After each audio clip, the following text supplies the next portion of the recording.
There's borrowing provisions, which allow you to take whatever's in there and borrow the insurance company's money while your money's still earning interest. They charge you interest. You can pay it back on your own discretion or subtract it from the death benefit when you die. And so ultimately, you can avoid taxes altogether, get tax advantages moving forward, and even have the money protected from financial predators. In 40 plus states, it's fully protected from bankruptcy and liability, but in all states, and even in Canada, it's partially protected. Money can be complicated. Let a nerd help you. We're here to demystify the complex nature of money by getting you answers from financial nerds and whiz kids. Welcome to Ask the Money Nerds, a weekly segment of the Wealth Labs podcast where we answer your most pressing money questions. Where should you store your cash if you aren't ready to invest it, or it's supposed to be used for your 6 months of savings? Is there something better than like a checking, savings, or money market account? With interest rates so low and the measly amount that's earned actually being taxable, there has to be a better way. Good news, there is. What's the proper mix of paying off loans versus setting money aside to have liquidity, staying power, and a peace of mind fund? If these are questions you'd like an answer to, you're in the right place. Unfortunately, most people don't have enough savings, so I'll illustrate ways to find money to build up this account as well. There are structures that support your success, plus ways to find money that's rightfully yours, but it's just slipping through your fingers.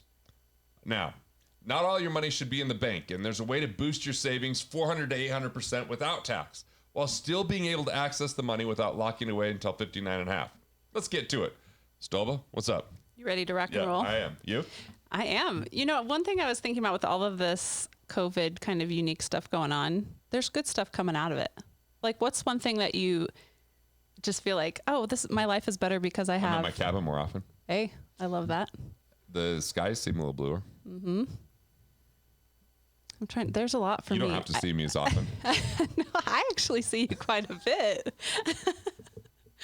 You know, I think for me, I spend a lot of time just kind of meditating in quiet, but this has been different for me, just to be able to like have some time to create, like get back into my watercolors since I'm not dancing and doing my other creative expression activities. So it's been kind of nice just to, it's almost like on a rainy day where you have permission to stay in and read a book and do what you want. You don't feel like you always have to be doing something. It's 40 some days of rainy days where we have permission to do what we want. I've been watching more movies. Yeah. I have this long list of books that I always add to it. And I'm like, I just need to start reading more. So I've been picking up the books. Sacred Cows. Who's that? Who wrote that book? No. All right, what's our question? Okay, let's dive in. It's from Paul. Mm-hmm. He says, I've been watching your YouTube channel and I'm loving it. Nice. I'm curious what Garrett determines as having liquidity cash. How can I have cash to invest? Would that be a savings type account you can pull funds from tax-free whenever needed? I'm going to stop investing in the stock market and pay down more consumer debt, but also want to build up my emergency and savings fund. What is the best account to put money into? A savings, a TFSA, a high interest savings? I look forward to hearing from you. Keep putting out amazing content. Thanks, Paul. All right, let's find some money first, Paul.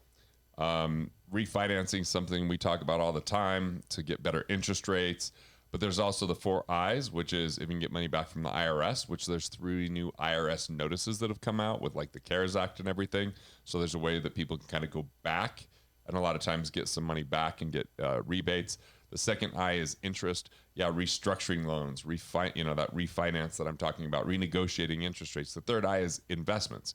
Do you have any non-performing fees or retirement fund costs that aren't actually helping you out? And then the fourth one is insurance. So that's part of it. But there's also these CARES Acts and things like that that are out there. So if you're a business owner and small businesses can apply for this through the Payment Protection Program and the Emergency Injury Disaster Loans. And so if you haven't done that, that makes some sense. You go to missingmoney.com if there's any money that's rightfully yours, but it ended up in state property because it didn't get to the right address for you. You can kind of reclaim that. And part of our liquidity and savings, it's nice to have a little bit of money at a safe at home. If there's ever, an emergency or natural disaster, like we've had earthquakes where we live, it's nice to have some cash on hand, right? So that's important. Even some precious metals that might be stored in that safe.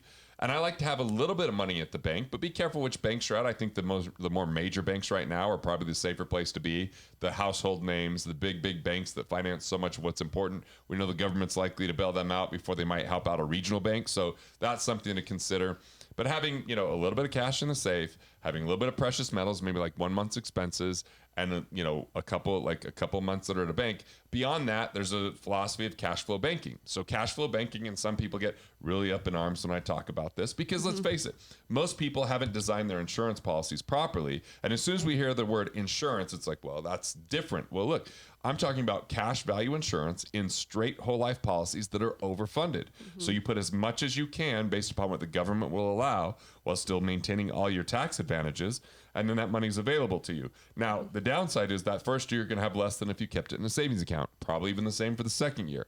But then after that, you're going to see more momentum building, where more is showing up than what you're putting in, and it's available to you without taxation, with a minimum guaranteed interest rate, like 4% with the right types of companies. Once the dividend's paid, it's yours forever. It's FIFO, meaning the first dollars you put in are the first dollars you can take back without tax. There's borrowing provisions, which allow you to take whatever's in there and borrow the insurance company's money while your money's still earning interest. They charge you interest. You can pay it back on your own discretion or subtract it from the death benefit while you die, when you die. And so ultimately, you can avoid taxes altogether, get tax advantages moving forward, and even have the money protected from financial predators. In 40 plus states, it's fully protected from bankruptcy and liability, but in all states, and even in Canada, it's partially protected, right? So is that up to a certain amount, or what do you mean by partially protected? There might be states where it says the first $25,000 your cash value is fully protected, but then above that, it doesn't have protection against it.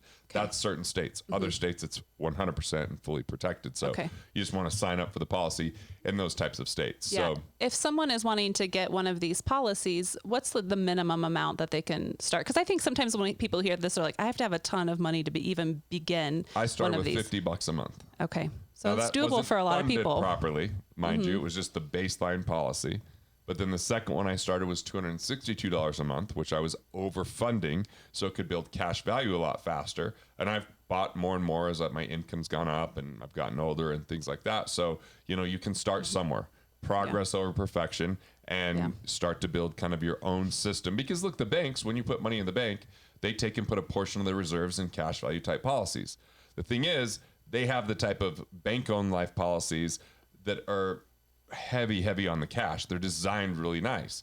For an individual, they have to kind of design it where it might not be incentivization to the person selling it, because they're going to take a lot less commission. So we endorse cashflowbanking.com, and I've certified the people that kind of work over there, that we know that they're doing the right things for the people and they're using the right types of companies and they're designing it properly. And we've got a lot of videos on YouTube on this type of a topic. So those are all things I'd take a look at. Okay. Now, for someone starting out, maybe looking to get their first policy, just maybe a couple of things for them to look at, whether they're looking at the contract or having a conversation with the agent, to know that the policy is well designed.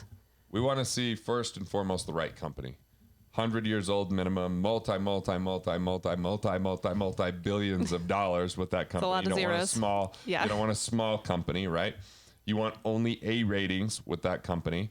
I prefer a mutual company over a stock company, meaning the policyholders own the company, not stockholders, so that if there are distributions, it just comes to policyholders. It's not split up with stockholders.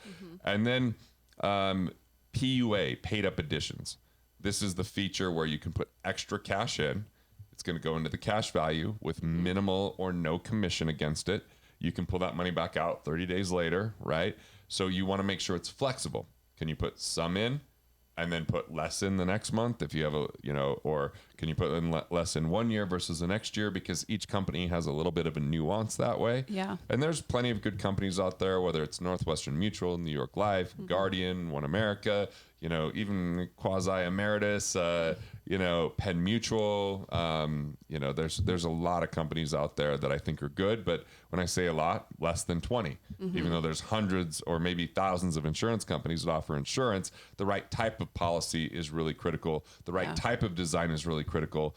Cash heavy, less commission, advance your results quicker, and then you have access to it. What you have to be careful with is there are upfront costs. There is a time where you're going to be behind just being in a savings or money market account. So I highly recommend having 1 month of your cash sitting in a safe, 1 month of your expenses in precious metals, 1, maybe 2 months sitting in a bank right now, and then you can start transferring some of that money into cash value insurance plans so that you can boost it long term. Yeah.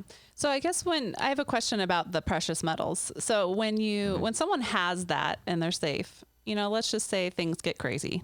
and they need to tap into the precious metals.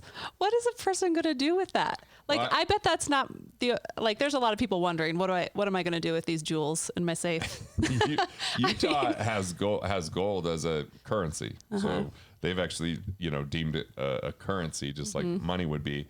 I look at it more as like a hedge during times like this, where we're adding trillions of dollars into the economy. Yeah. Precious metals typically have a little bit more value and can kind of be that hedge. When people say, well, for the worst of times, you can use precious metals. Well, I guess that's your get out of Dodge fund, where you're like getting on a ship to get the hell out. Right. But I think at that point, toilet paper is probably going to be more valuable. It seems to be valuable right now. Yeah, seriously. Or batteries or food or that kind of stuff. So I'm not quite on that boat where like that's the end all be all. Because if things were as bad as someone were to predict it, like the people that are thinking it's end of times, I don't know that gold and silver is really going to be all that valuable. Yeah. Yeah. I could see the importance of having it, but it just doesn't seem super practical for many people. All right. So look, we've helped you out with a couple things here. That's called cash flow banking, cashflowbanking.com. It's time to find money. Watch our videos on the 4 I's, which are the ways to efficiency, or on the 3 R's, which are how you can restructure loans and use cash flow optimization. We talked about missingmoney.com to find out if you're owed money and it's sitting at the state. We just briefly touched on the CARES Act with the PPP and the EIDLs. If those are foreign language because you're not a business owner, don't worry about it. If you are a business owner, we've got long videos on that right here on the YouTube channel. Having money in a safe at home, having some precious metals, great, but cash flow banking is where you take it to the next level. This is Garrett Gunderson. Turn your thoughts into profits and build the life you love.